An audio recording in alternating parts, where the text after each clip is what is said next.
Bitches and gentlemen, it's showtime. Hurry, hurry, step right up. Introducing the star of the show, Trey, Rorschach. Welcome guys. Today I'm just gonna be talking about the game in general. I've played it for about 4 months now, so I've been enjoying the game because of its tactical aspect.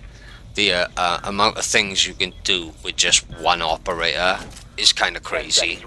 If you've got the right setup, the right layout. So the tech in this game, the gadgets, the guns, I just love it all in the sense of how it's generally made. There are issues throughout the game, but I mean, it's a game that's lasted 10 years, and Siege X now, they're having multiple updates regularly. It seems like they want another 10 years out of this game, which seems kind of crazy to me, but if anyone could do it, it'd be the makers of Siege. It really would. So, what do I love playing about this game? Well, I'll tell you one thing I don't love is the huge learning curve. It's really difficult to learn because there's so many different operators and they do so many different things.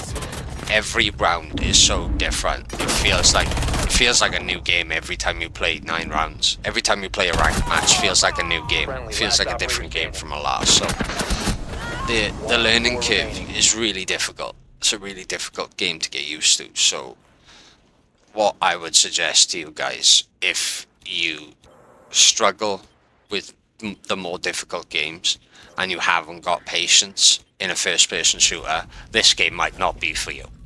It's one of those games where you either love it or you hate it, because it's that difficult. It takes that long to learn. And I kind of wish I didn't jump on the Call of Duty bandwagon every time they brought out the game, and I just played this for the last 10 years, because honestly, it's a better game than most of those Call of Duty games that have come out. That's why it's lasted the test of time.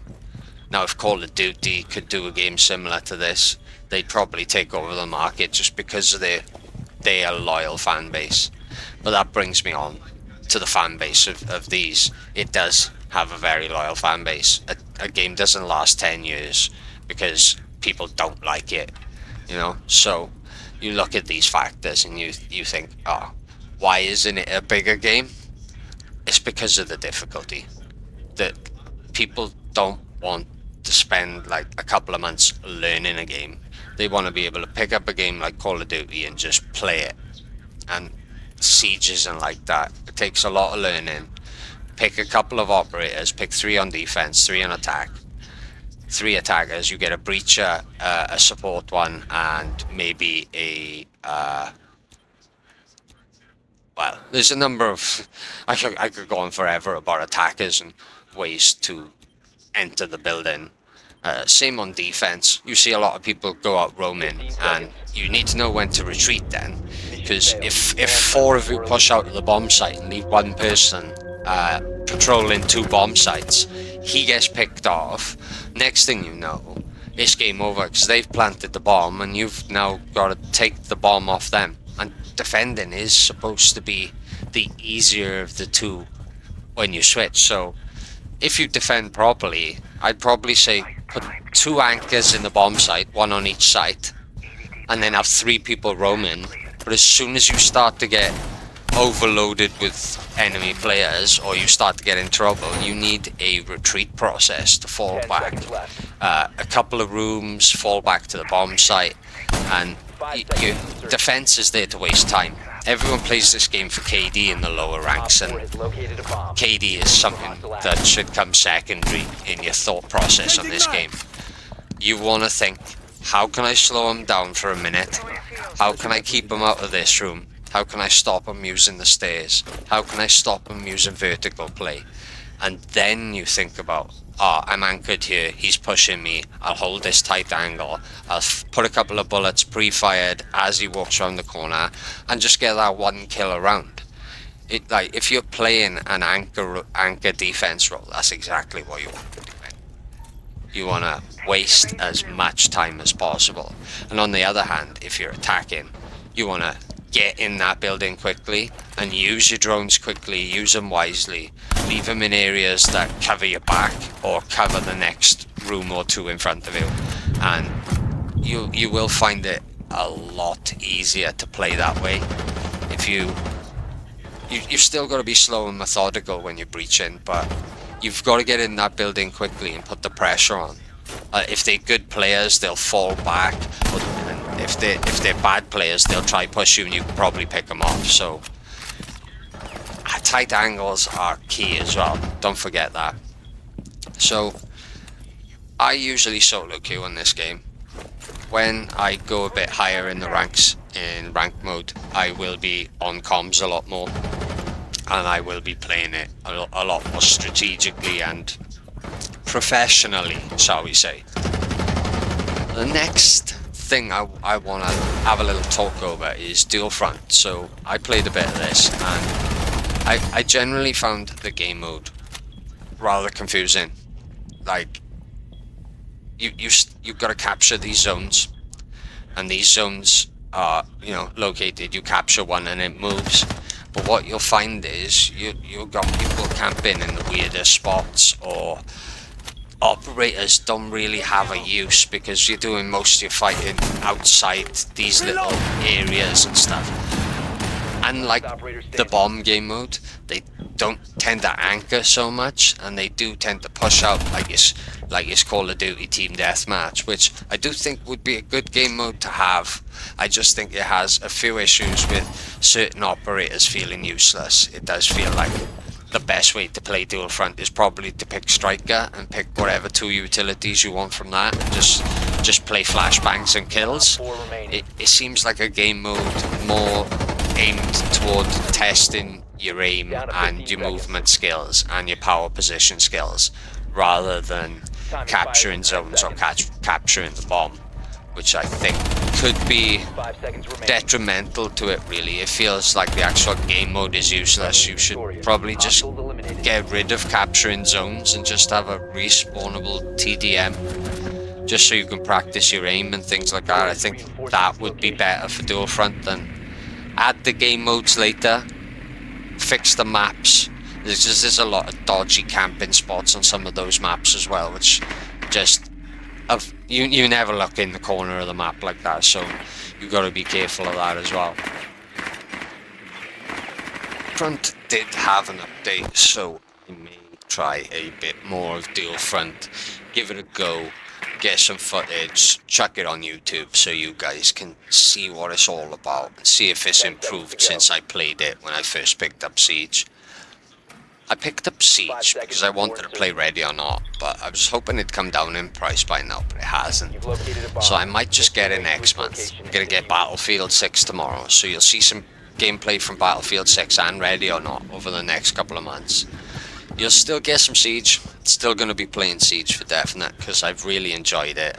I do like these sort of really tactical games. Wildlands was another one I enjoyed. Quite a bit different to this, but I really enjoyed Wildlands when it came out. I honestly can't wait to play Ready or Not though, because it just seems like a simulator version of Rainbow Six Siege. It seems like, what is it really like to be SWAT?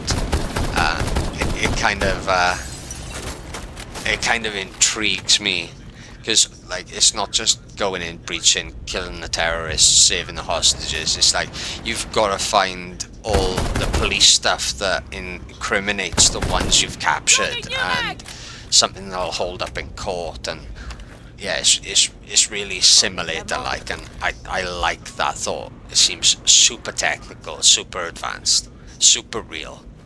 Love the look of it. So next thing I want to talk over is bans in ranked mode. You can ban maps, you can ban operators, and all of you love to ban Fusion Capcan on the first round.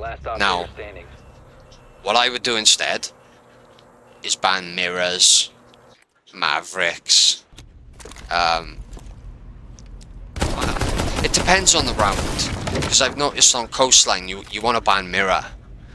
on Coastline specifically, because if Coastline set that properly and they got mirror, and they've got them in the main bomb site and on one of the outer walls, it's really difficult to get down those corridors or in through the doorways. So if you're playing Coastline, guys, sometimes it's best to ban mirror. Fuse is easy to avoid. He's got such a distinct audio cue, and it's gotta be 3 or 4 seconds to move. All you've got to do is sprint across the room, out the doorway, and take cover. A lot of the time people will miss you as you're moving through the bomb site if you're moving quick enough. Move from cover to cover as well while you're doing it, and a lot of the time I don't get hit by fuse, and I'm looking in the room that just got fused, and 1 or 2 of my teammates have just stuck in a corner and just got bombed. You just move. If you get shot, you get shot. I'm a culprit of being too afraid to die. As you see in this little bit, I take too long to get in the bomb site because I think, I'll flank around, and took way too much time. Sometimes it's just better to take your licks. If you have bad aim, you have bad aim. But the maps as well, the 2 new maps, Night Haven and Leia, never get to play those new maps because everyone bans them, and it's really annoying for me because I get why everyone's banning them. I do get it. It's because they know all the other maps like the back of their hand, and it's such a difficult game. It's annoying to learn a new map, but this game needs new maps. It needs a little bit of balance in here and there. Generally, I think it's reasonably balanced, but there's a lot of exploits with the Zami that you can climb up onto weird things and have weird angles. There's a lot of exploits in general. There's a huge cheating problem apparently up in the higher ranks as well, which is part of the reason COD is at its downfall right now as well.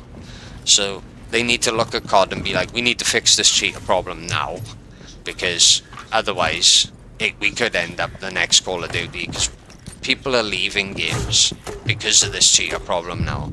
I've stopped playing off the grid as much as I used to, just because it seems like I'm at such a high level on that game now. Every player I come across is cheating at the top of the lobby. They're winning every single game. Zim and Kronos players, man. You destroy it for other people, and it's sad to see because there's no skill involved in it. I don't see any reward from cheating whatsoever, to be honest. And it is a big problem in gaming now, and I think it needs to be sorted the fuck out, to be honest with you.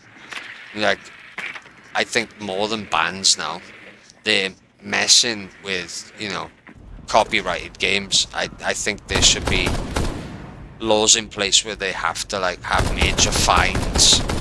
Obviously it's finding these people, but cybersecurity is becoming a bigger thing, and these companies need to invest in cybersecurities. That's the only way I see some of these games withstanding all these cheaters. So on to my final thoughts. Generally, I'd give this game a 7 out of 10 as it stands, the way it is. When you get past the first initial learning curve and in the lower ranks, and you're starting to get kills, you're starting to hold the bomb site for time, you're starting to play PowerPoints and that sort of thing, it becomes really fun. But it's getting to that point first. Will I keep playing it? Absolutely. But with the release of Ready or Not, Black Ops 6, and a couple of other games I want to play, I want to keep playing Mortal Kombat. I want to keep playing Injustice 3. There's a new Marvel fighting game coming out, which is going to take over from Marvel Rivals for me, if I'm honest with you. So if you followed me for any of my Marvel gameplay, follow me when that game comes out, because I'm probably going to hit that game really heavily. I'm first-person shooters, fighters, and then I'm going to add some story games as well. But as for that, guys, I'm going to leave you now. If you've enjoyed the video, please like and subscribe. I'm trying to get an extra 10 subscribers this month, so please help me out with that, guys. And I will catch you in the next one. Take care, guys. See you soon.